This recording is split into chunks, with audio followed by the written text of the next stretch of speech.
Pak ditë më parë ishim në rrugën Velipoj Shëngjin ose Shëngjin Velipoj, një nga rrugët më të bukura në Shqipëri, po gjatë kohës që po qarkullonin për të bërë një video që ka marrë shumë shikime në rrjetet sociale, pash që rruga ka shumë gjarpri që zakonisht i shtypin makinat.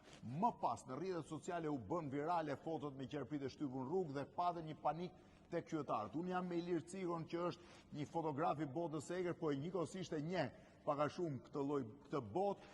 Janë të rrezikshëm Ciko apo jo? Absolutisht, jo. Pjesa dërmuese e gjerprimëve që shfaqen në zonën e Velipojës, së pari janë në habitatin e tyre, jetojnë prej vitesh aty dhe jemi ne që kemi ndërhyrë në territorin e tyre, por përpos kësaj të gjithë gjerprinj, pjesa dërmuese e tyre që dalin në rrugë, janë gjerprinj bullar që i quajmë ose ardhuc pa këmbë, e cila ushqehet me insekte, me bretkóca të vogla, pra nuk është helmues, absolutisht nuk është helmues për njeriu. Nuk paraqet asnjë lloj rreziku. I ke parë fotot e rrugës? Fotot të këtyre gjerprimëve fare nga afër, sikurse edhe të shpendëve që ushqehen me këta gjerprim. Pra nuk duhet trëmben njerëzit. Absolutisht nuk ka asnjë shkas për tu trëmbur. E vetmja gjë për cilën në Shqipëri duhet të ruhemi natyrisht është nepërka, e cila është shumë e vogël, shumë e hollë, po dallohet nga ngjyrat e theksuara dhe nga rrombet që ajo ka. Mos u trëmni nga gjerprit që ju dalin në rrugë, por ruajuni nga nepërka. Faleminderit, Ilir, faleminderit. Faleminderit, merci.